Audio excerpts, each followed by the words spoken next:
crack this guy. I need to open. tan, man. You're right. I look pale, pasty. Why? Pasty's good. Skin cancer is bad. That's true. I stay out of the sun. Moving to Athens, I had to get pretty serious about that because I had historic family past melanoma. And Oh, really? I play golf all the time. White people love the sun. They stay out in the sun all day. I think like brown people and black people just don't like the sun. They don't like sun-related activities. Yeah, I think it hurts. I think it hurts more. Oh, you feel it burning. Yeah. I think so because like I'm just like, how do people sit here and just sit in the sun with their shirt off? Well, do you wear wear sunscreen or not? all the time? Yeah, I'm because very the sunscreen will keep that pain away. It'll make it so that the sun does not feel like it's burning. I don't know. I still feel it. Maybe I'm more conscious about it, but also it's just like every doctor will say like commonality of like bad skin is like sun exposure. Oh, I know. Makes you look older, younger. If you see, especially like not to pick on white people, but it's just like if you see like right here where it's always exposed, it's got the freckly skin, and then outside of that, it's not. And you're like, well, I mean, we know what that is. Yep.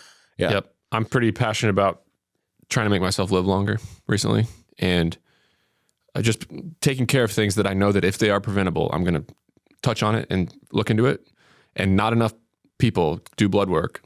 My successful friends with families, with businesses, not enough of them do blood work. Not enough of them go to dermatologists. And those are like the two things that you do to make sure that like skin cancer is number 4 killer of white males. Really? Yeah. And you can just avoid that by going to the dermatologist every 6 months. You know what'll scare the hell out of you? Look at a UV camera of your skin, or just look at it on YouTube. UV camera, past damage. you see the upcoming damage that's coming. So you can see underneath, you might have like perfect skin, and like children, you put it on them, they have perfect skin because there's no damage. Yeah. And then adults, as they get progressively older, you can see it underneath your skin, like all these freckles. And someone's like, I don't have freckles, and you're like, well, you're about to. Yeah, the era that my parents came up in, no one wore sunscreen, and it's sad because they look older. A lot of them died of skin cancer. Yikes. Brutal. Well, I'm going till 85. Did you know I set a death date? No, death date. I have a death date.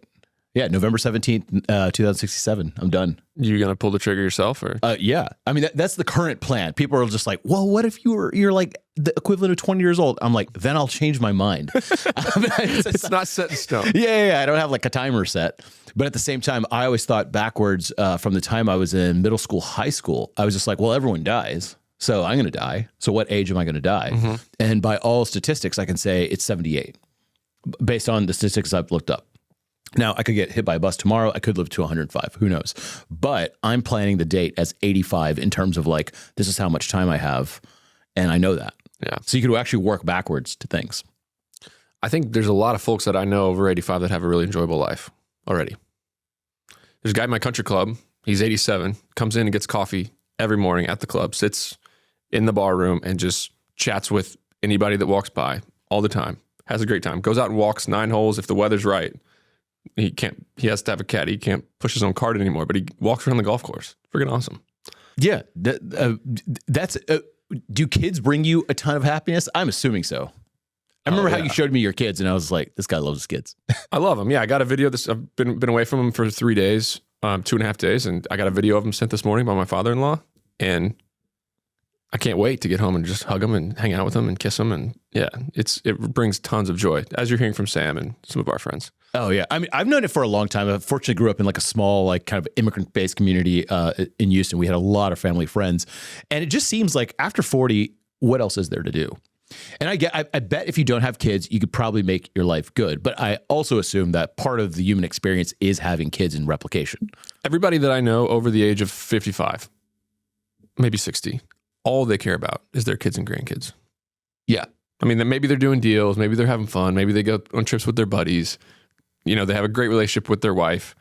But kids and grandkids are like everything they want to talk about. All their energy comes from it. I can't speak from direct experience, but I'm sure if one of your kids gets very, very sick, nothing else matters in the world. Yeah. Like it all just fades away into black, and then that's the only thing. And the world is hard, so you got to be used to watching your kids suffer a little bit, which people aren't good at, and I'm not good at. My wife's not good at. My wife's way worse at it than me. I'm at least a little better at it. make them suffer for their own good. Yeah, exactly. A little bit of healthy suffering so that the suffer muscles grow. And so I'm my friend's resident dog trainer. For anyone who has a dog that's barking or anything, I'm somehow very good with dogs. And I always tell them, I'm just like, okay, I will train your dog. And first of all, I'm going to train you, not your dog. But you have to let me be mean to your dog for about 5 minutes. Meaning I'm going to be the disciplinarian. It's going to want to bark and do whatever the hell it wants. The voice comes up. The dog knows what's going on. I do that. Maybe get a little, just to let it know. It's like, hey, we're serious here. Pay attention to me.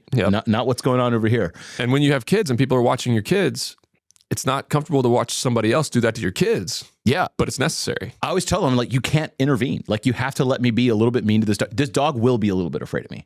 But out of that comes respect. And then whenever we walk around and I go, hey, the dog will go, all right, cool. And then after that, once I can trust the dog to be off the leash, do whatever it wants. You get to have way more fun. It can be a dog. It'll never have to go in a crate. It'll never have to be left in some random room by itself. It could come join us all the time because we can trust it. Yeah, exactly. And it's just like a little bit of like meanness up front, like 5 minutes of meanness up front, like a lifetime of joy. Being a dad is very, very comparable to that. I had a healthy fear for my father, and that led me to really respect him, really trust him, his decision making, and also I cared what he thought, and I didn't want to let him down, so I shaped up a little bit. You know what I mean? Yeah. The discipline is a lost art. Bobby Knight just passed away, the famous basketball coach that would scream at his kids and be the far end of the spectrum of a super disciplinarian. I don't think that's a healthy way to do it, but I think not enough parents are tough on their kids now. There was a comedian. He told a bit that was true. I saw him in a podcast. And one day his dad came home and they would like leave their bikes in the driveway and get really pissed. And one day he came home and boom, punched through a door. And they were like, what the hell is this? He's like, I told you kids not to put your bikes in the driveway. And boom, he punched through another door. And they were like, what the hell is going on? And after that, they were so scared of him. When he grew up, he was talking to his dad about that. And his dad was like, oh yeah, I was replacing all the doors. like I knew I was replacing all the doors. Like I had bought the doors from like Home Depot or whatever, and he did that to like scare the kids. Like, it's a tough balance with kids because I don't think there's really a time and a place. The one thing that I don't love about sports and watching professional sports is that grown men will scream and yell and abuse people that are just doing their jobs, whether it be a referee, a teammate, somebody who let them down in some way. Mainly how they treat referees, like college basketball coaches screaming at referees. I can't think of any other work environment where it's ever appropriate to actually yell at another human being. And that's a slippery slope as people yell at their spouses and yell at their kids and stuff. So the raising the voice thing is also something that once you start doing it with kids, you start doing it more and more, and then you realize, holy shit, I'm yelling at my kids all the time. Like, damn, is that really healthy? I wonder if that's just part of the fun when you're in it. You're in that amped up environment. There's a crowd going. Everyone's yelling at each other. Like, that's kind of part of strategy too. Like, people work these referees because it actually does help them get more calls. Like, it's a proven fact. I just don't love that about it, that all of our kids watch TV and watch grown adults screaming at people. But maybe like in that context, it's kind of fun. I get into it too. I've yelled at some basketball games before. Yeah. Well. So first of all, let's welcome Nick Huber, known as Sweaty Startup on Twitter. Very prolific. You sold a service company for 7 figures. Big in the self-storage world. 1.9 million square feet. 50 employees. Is that your bio right there? 47 employees, lose count. Yeah. I had the blessing and the ability to write good copy. And it helps me lead people, it helps me delegate, which we're going to talk a little bit about today. But it also gave me a blessing of finding a lot of people on the internet who cared about what I had to say and followed me online. So I've been able to spin up some other businesses, make some investments, 8 or 9 other companies that we're kind of nurturing and building in the background. But yeah, that's a great bio. Thank you. And you're in Athens, Georgia, which I assume is not a big place. Athens, Georgia, 100,000 people, maybe 250,000 people in the metro area. We're about an hour and a half away from the Atlanta airport, and raised my family there, picked it on a map in 2017 as a place to go. Interesting. Just randomly like that? I was living in Boston, renting a 3-bedroom apartment above a hardware store for $3,000 a month in not a good area. If you know the area is Medford, Massachusetts. Okay. My wife we just brought home a baby in 2017. She's like, Nick, we need a house. Like, this is absurd. We're parking out in a parking lot.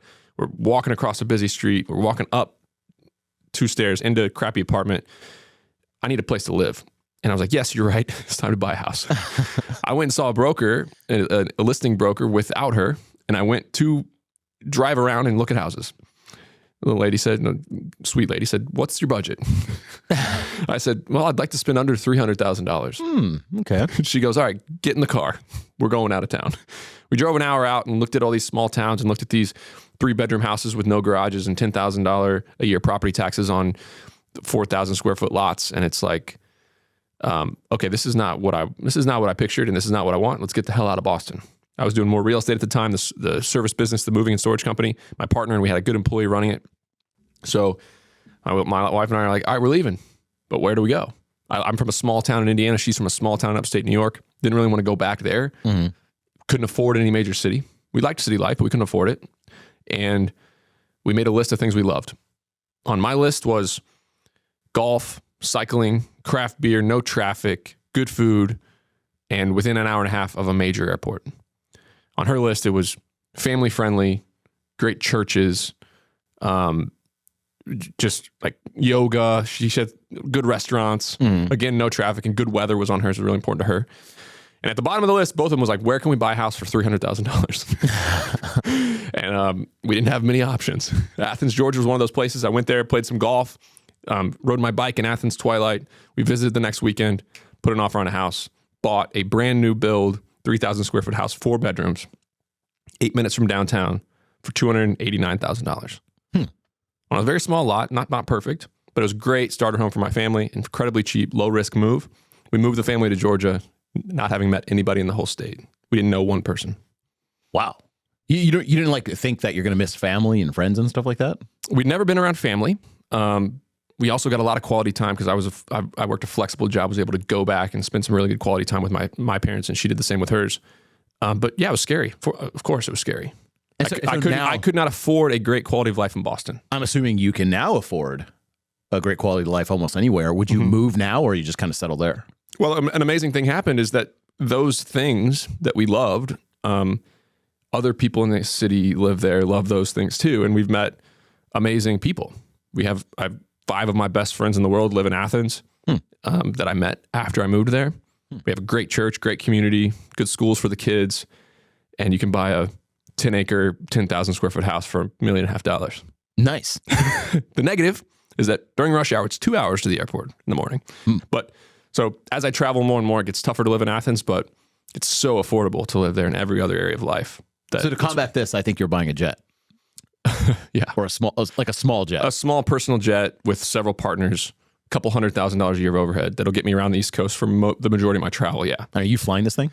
No, we'll have some pilots. We'll put it on charter program. The economics of a private jet, people think it's absurd. People think you need $10, $20 million a year of income to do it. And for most jets, yes. The twin engine Honda jets that are $4,000 an hour of fuel. This one's $600 an hour of fuel, 1 pilot, small. But all 3 of my kids together weigh under 100 pounds. So flying in a small jet, I can fit me, my wife, my nanny, all 3 kids, and we can get to New York City in 2 hours because the thing goes 340. It's like a station wagon of the sky. It's a Vision jet. It's a Vision jet by Cirrus, and it's a personal jet. It's not a private jet. I can't get to California. I can't even get to Austin. If it's just too.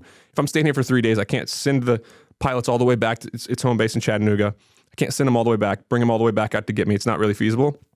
So it's the jet that I'll use to get from New York City to Key West to Nashville, Kansas City, the places that I have properties and business throughout the Midwest and Northeast. And I'm assuming there's a closer airport to you than the actual big airport. 8-minute drive to Ben Apps, yeah. Oh, wow. Athens. Oh, yeah. So that totally makes sense. It does, yeah. It's not that expensive, and it's a complete necessity for the amount of travel that I'm doing for all my personal brand stuff and all my business endeavors. I remember I visited Alaska years ago, and there's some stat that like 25 to 40% of all adults in Alaska are registered pilots. Yeah. And I was like, where is everyone pilots? And it's like, it's so hard to get from place to place that you actually have to kind of fly a little tiny plane. These planes cost like $25,000. Yeah. They're buckets of junk. And you're up in the air. It's amazing like the technology. Yeah. It's amazing how great aviation technology really is. And I think it's going to get way more common. And what it does is it allows these smaller pockets of cities and places in the United States that are amazing.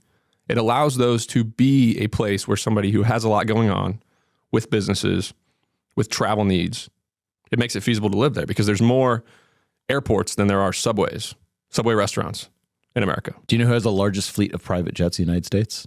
No. Walmart.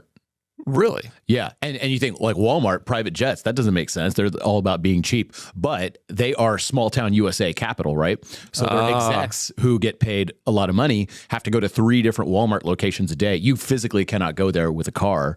You cannot do that on like, Delta. Yep. And so they have tiny private jet. And once again, not fancy private jets. We're not talking about a G700 over here. Yeah. We're talking about a tiny little plane that they hop around and get to That's places. the equivalent of what I'm getting. That's a little bit safer, a little bit faster. Yeah, exactly that. It's got a parachute. It's got a parachute. It's a great machine. I think they're going to be really common. That's so the way I found you is, of course, through Twitter, and you are prolific, very nice guy in person, kind of a shit talker online.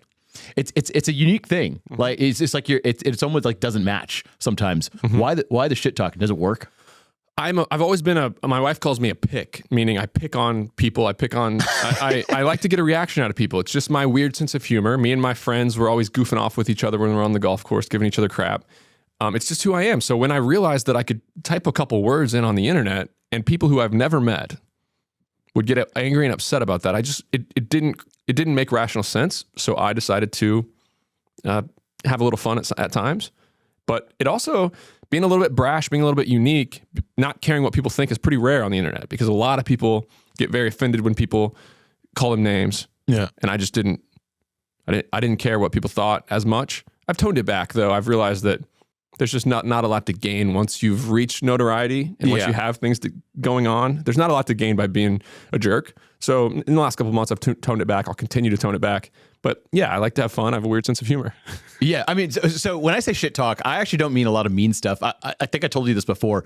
There are about 3 times in every single week in the last, year, where I think about this dumb tweet that you did, where you said, hey, one of my friends sent me a cool bottle of whiskey, and I'm drinking it with some Coke, and it was a bottle of Pappy Van Winkle, which is like, a $1,200 bottle or whatever.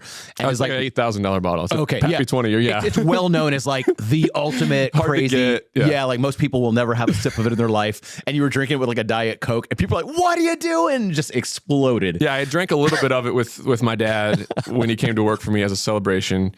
I just took the cap off and set it next to it and poured a Diet Coke over ice and put a lime on it. And I said, I played dumb. I was like, yeah, one of my business buddies sent me this as a gift for doing a deal. Turns out it tastes great. I would rate it 7 out of 10. But it was mixed with Diet Coke and it had a lime wedge on the top, which is blasphemy. I will not let my friends put ice on that. You know what I mean? Really fine whiskey, you can't put ice on it. So I'm a whiskey snob, love it. And I just thought that would be kind of silly, but I thought people would know that it was a joke. Turns out they didn't. I got lit up on bourbon Reddit, Facebook groups collecting bourbon. They were taking screenshots just saying, we got another noob or something. I got a reaction out of a lot of people, which I think is funny. And then the other one, I honestly didn't know that it was a joke. It was the deck thing. And I think that probably blew up even bigger, right? I think that was like worldwide news. Yeah. People hate landlords on the internet, especially all the folks that rent from a landlord and they get the rent increases every year, but the landlord doesn't return their calls to maintain their property. There's a sliding glass door on the second level of an apartment. This is a picture that I just found on the internet. Mm-hmm. A sliding glass door on the second level of an apartment, which never makes sense unless you have a big deck. And they had a really small deck on just the open side of the slide glass door. It looks absurd. It's obviously a development snafu of the deck being too small. And I made a tweet that said, hey, I was able to spend $500 on this deck and I was able to increase my rent $300 a month. The family and kids moved out, but I was able to re-rent it right away at the higher value. That's how you create value. This is how you do real estate. And that made some people angry. Yeah, there's a that poor family you kicked out of that deck. Kicked out of his apartment. I'm like, well, the kids were all able to help move. Like I saw the kids help move in the boxes. I was just playing dumb. And I kept getting people madder and madder and madder. I think I originally actually saw it on the subreddit /Dex. Yeah. That's because I'm a homeowner and this is the kind of stuff I read. Yeah. And I saw that. I remember thinking, because it looks so stupid because it's like these 2 little chopstick legs holding up this deck. Yeah, I'll get my editors of this to put the deck picture real big on the so screen. Stupid. But the amount of attention you must have got for that was ridiculous. 25 million impressions. 25 million. Did you get money for that? More people than live in New York City. Was that during when X was paying out creators? I don't think so, unfortunately. Damn, that would have been good. I would be curious. I run it back once a year though. I can run that again in a couple months here, and we can see how big it gets. So when you blast out stuff to the world, is it primarily Twitter, X, or are you posting in other places? It doesn't look like you run like a blog or anything, do you? I have a blog where all the show notes of my podcast. I have 2 podcasts. I have 7 people working full time at my media company. So they help me cross post on LinkedIn. We're doing Instagram clips. We're trying to grow the reach as much as possible because the message of the Sweaty Startup and how entrepreneurship culture is a little bit wacky, especially for the kids who kind of think, oh, I'm an entrepreneur, I'm going to get into it, and I'm going to watch Shark Tank, I'm going to raise money, I'm going to study Silicon Valley. That's not really how people are getting wealthy, in my opinion. So my goal is to spread this message as far and wide as possible. So you do it LinkedIn, Twitter, Instagram, really all the things, all the places that will take your media. You have someone that uploads all the stuff. Yeah. So after this, you're going to get this, I'll send you the clip, and then you're going to have your people cut it up, putting it all the little clips. Yep. Yeah. Okay. And I do a lot of just little vlogs. When I'm walking around my house, I have a thought. I'll say something on hiring or delegation, and I'll upload it myself I'll use a CapCut in 3 minutes and upload it to Instagram. Really? So you're doing editing? Some of it, yeah. Oh, wow. Huh. I always love hearing that. You know, MKBHD, one of the top reviewers, he does like something like 98% of his editing still. He's a poor delegator, though. Well, he's also one of the top guys on the planet, so it's just like he's doing something right. That's true. But maybe the magic is in the editing. I think I'm not a good editor. I'll make that clear. but you get it is from your brain. Like you could take a crappy piece, you could take a crappy piece of content and like cut that part out, put that part here, and make it good. So that is kind of cool and heartwarming to hear. Yeah, I mostly just put a little filter on it, put the captions on there, put a song in the background, and upload it pretty raw. My stuff is very lightly edited. How do you piss off your best employees? I spend a lot of time thinking about and asking high-performing employees why they don't like their jobs. And my friends who work in corporate America, they're high performers, they really have 2 complaints that make them totally dislike a work environment. Number one is the boss makes decisions and moves very slowly, meaning they see something that they need and want to change. They go to the boss and say, hey, I have an idea of how we can make this business better. The boss talks a big game. Oh yeah, Nick, we can do all those things, and then does nothing. 3 months go by, absolutely nothing happens.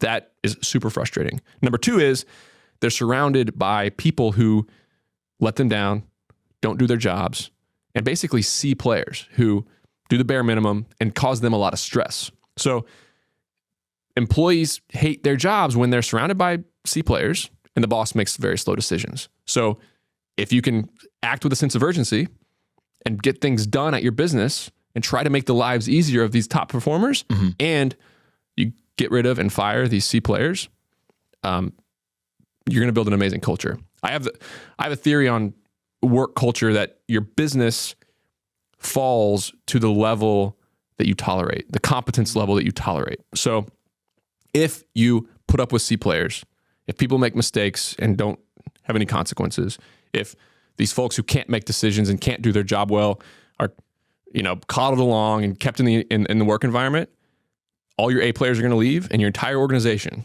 over 6 months, a year, whatever it might be, will fall to the level of that competence, and you'll end up with a C-level organization. So what about, I guess most of your job is just selling, right? So you said you have like 6 different businesses in the service sector, and you're trying to get leads for them.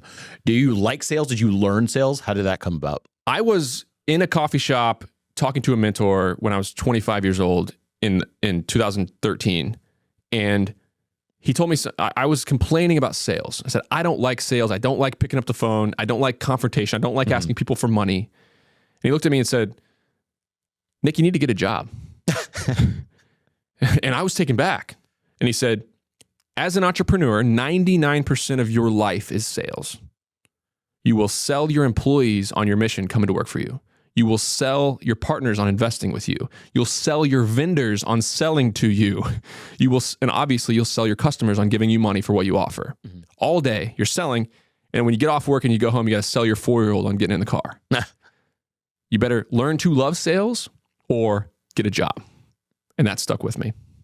You told a story about like kind of like a victim mentality of like having a victim mentality, getting out of that.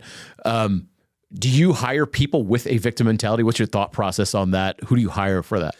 I had a victim mentality as a business owner.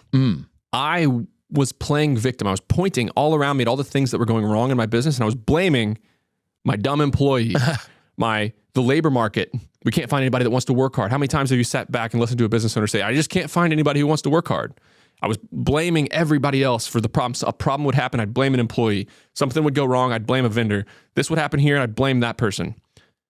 Me and my business partner were sitting around at a bar blaming the world for our business problems, and we eventually just said, this is getting us nowhere. You know what? It's your fault, Nick. Dan looked at me, love him to this day. He said, it's our fault. Every time you hear me complain, he said, tell me and look at me and say, it's your fault. Every problem in the business, everything that goes wrong, it's your fault. And that hit me like a ton of bricks. And I was like, you know what? You're right. You're absolutely right. So I have a question for you. What would you say is the hardest business? Like the highest odds of failure. You hear the rates of like something you'd never want to do. It's the hardest way to make money. Classic one I can think of is restaurant. I would not get in the restaurant business. I agree. It's the hardest business in the world. You got almost virtually everybody at the company is working for minimum wage. You got a really sweaty, hot work environment in the back where you got to put out perfect food. You got entitled customers who might want their money back and write you 1-star Yelp review. Really tough. Look at Texas Roadhouse. Texas Roadhouse.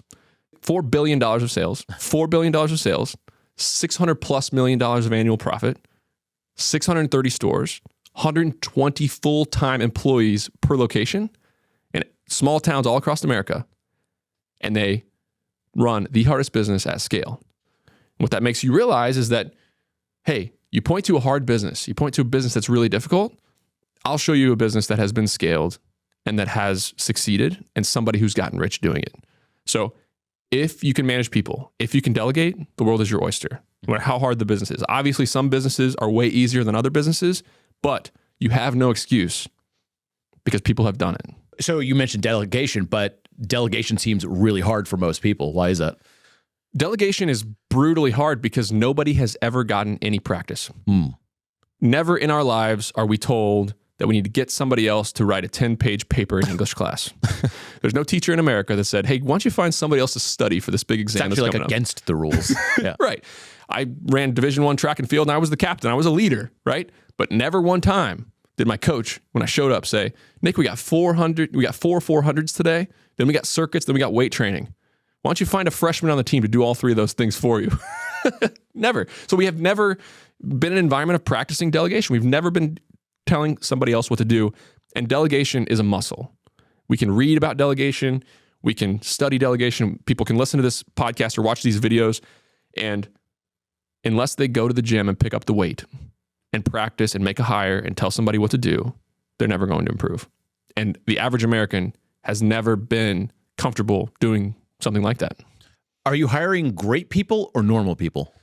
One of the worst pieces of advice that I've ever seen is when a business mogul, Steve Jobs, Elon Musk, Mark Zuckerberg, these people who everybody hangs on every single word, they're in an interview like this and they're trying to be humble and they say, the question is like, what do you think is the key to business success?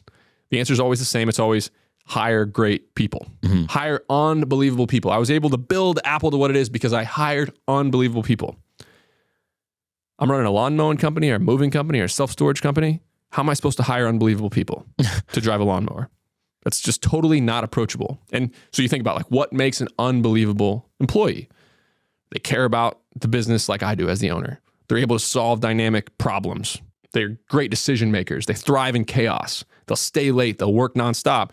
And what I realized pretty quickly in business is that those people are unicorns. They're unicorns. They do not exist. People who care about my business like I do, they don't exist. So I had 2 choices. I can build a business where normal people can thrive, or I can hire unbelievable people. And building a normal business, a business where normal people could do their job really, really well, turned out to be a lot more approachable, and it worked out a lot better over the long run. And then give me an example. How are you finding these people? Is it online? Is it in real life? Where are you finding all these people? I think I was in a Walmart parking lot in Ithaca, New York in 2014 or 15. It was like 7 p.m. It was dark out. And I saw a 25-year-old clean-cut kid running through the parking lot with his Walmart vest on. And he was putting all the carts together and sprinting across the parking lot with the carts. And on the way by, he picked up like a Walmart plastic sack, was rolling tumbleweed style through the parking lot. He scooped it up and jammed it in his back pocket and sprinted in. This blew my mind because every Walmart I'd ever been in, nobody walked fast. Nobody cared. Everybody's getting paid $12 an hour. They're lollygagging around, and they're just doing the bare minimum to get paid next week and be able to go home when they clock out.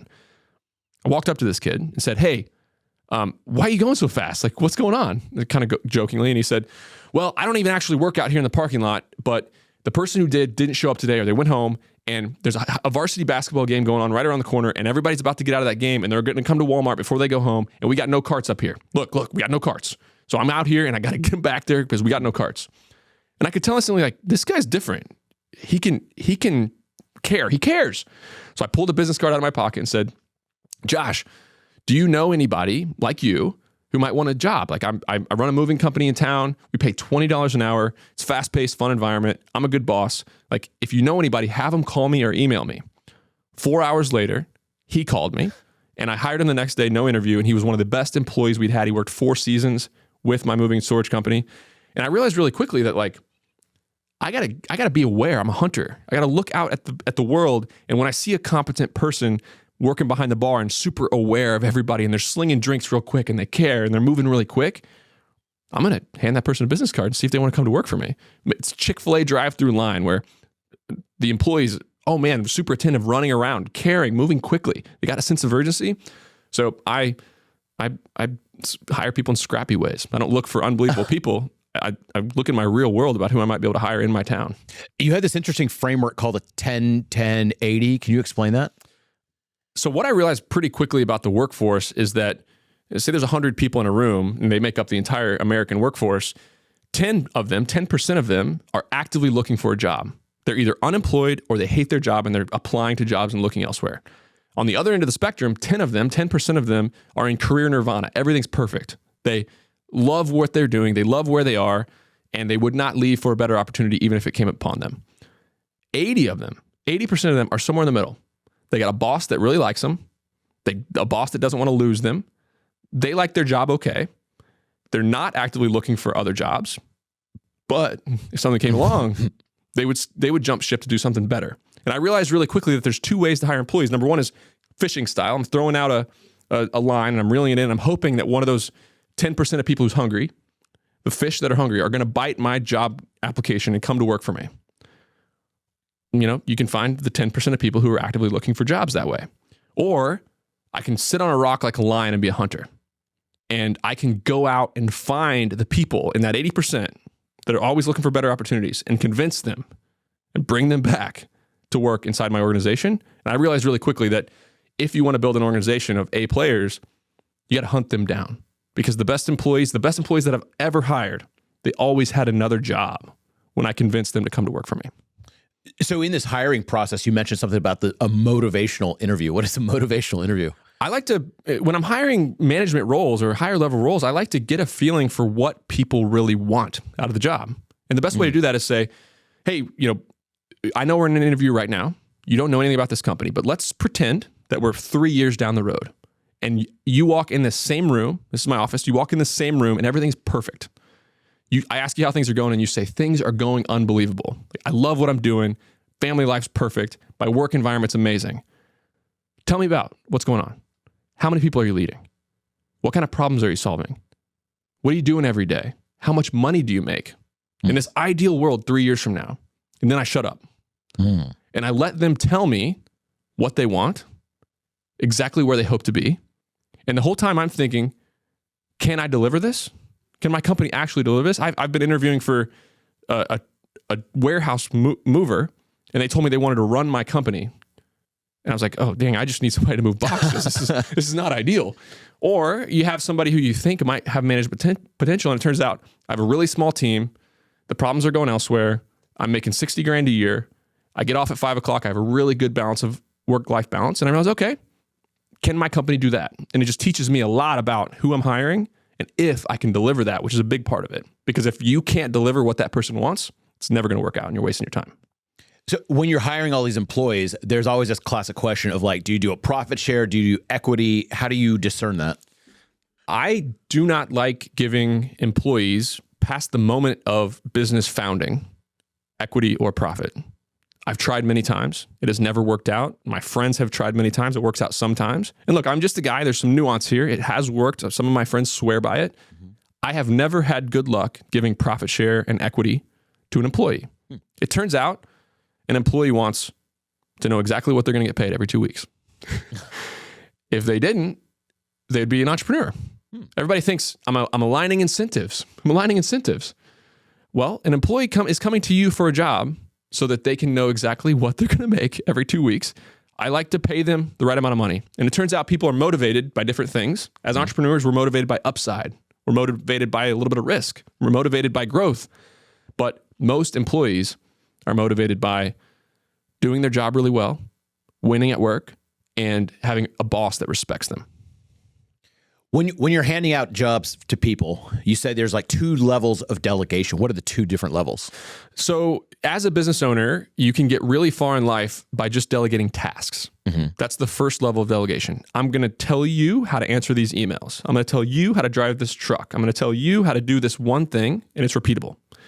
I've seen people get rich building businesses where every decision comes to them and everybody in their organization is doing tasks. Does that make sense? I'm telling people what to do, exactly what to do. There's a second level of delegation that is what can make people really wealthy and takes people out of companies and lets them own an asset that can make money while they sleep, and that's delegating decisions.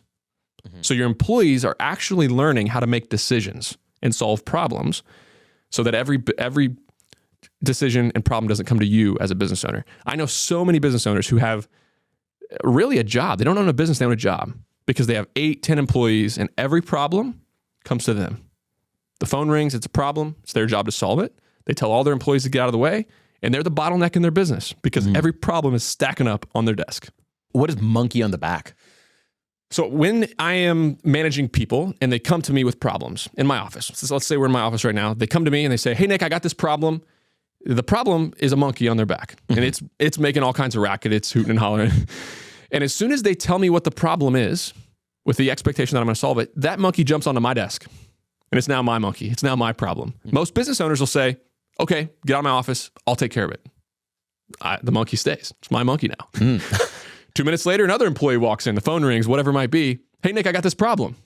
Business owners, natural reaction because they're better at solving problems. They can handle it. Okay, get out of my office. I'll take care of it.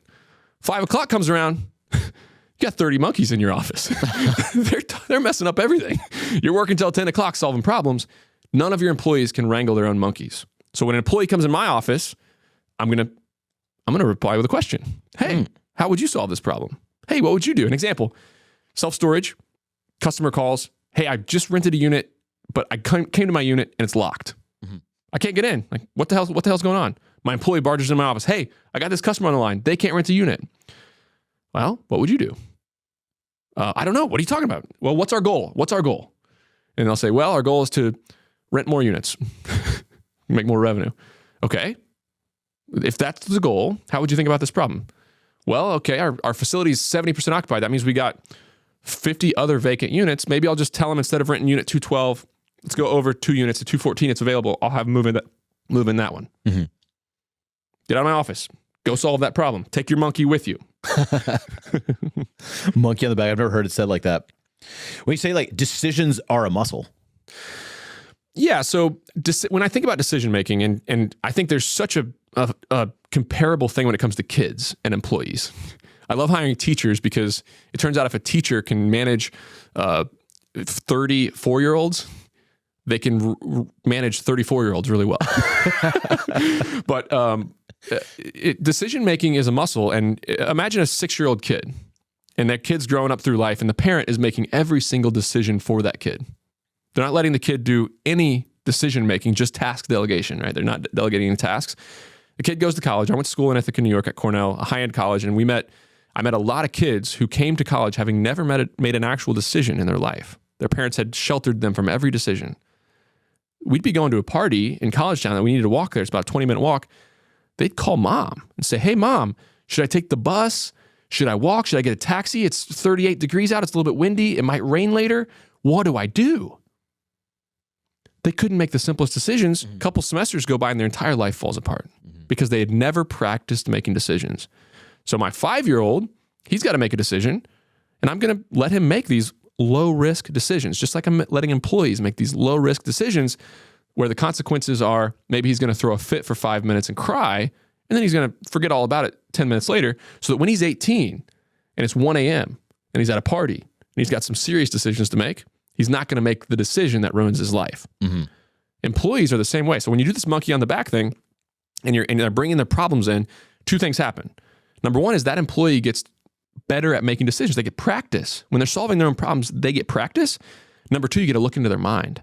You get to see how they think about things. How are they responding to the questions? Are they good at this stuff? Can they actually, solve these dynamic problems? And what you'll learn is most people can't. And you need to taper back the expectations and take them out of decision-making roles. But every now and then you'll get an employee that you really like the way they think. And these decisions, their muscle is growing. They're getting better. They're getting better. They're getting better. Before you know it, they can run your company. So you talked a lot about these hiring tactics, but it sounds like one of the biggest skills is knowing when to fire someone. How do you approach firing someone? If you're watching this or listening to this, I want you to run an exercise. Mm-hmm. Give me an example of an employee who you've given them some corrective action. You've disciplined them a couple times. They just continue to make mistakes that cost you money. They're forgetful. And your mindset's like, well, I'm just going to keep working with them. They're going to change. They're going to get better. They're going to get better. They're going to get better. I've done this many, many times. It turns out that most people don't change. Business owners, we're positive people. We're always looking at the glass half full. We think that, okay, I'm going to get to them. I'm going to train this person. I can do it. I can change them. I can change them. 80% of the time, they're not going to change. These business owners will not change. I'm not in the business of taking those odds. Mm-hmm. Okay, so in business, you can be really stressed out trying to change people, or you can get people in who are who you need and get people out who are not and let them change themselves. That sounds harsh, sounds tough as a business owner, but if you're thinking of that employee that, man, I just wish they'd change a little bit, the best time to fire that employee was a year ago. Mm-hmm. The second best time is today. Fire fast, and you'll be happy you did.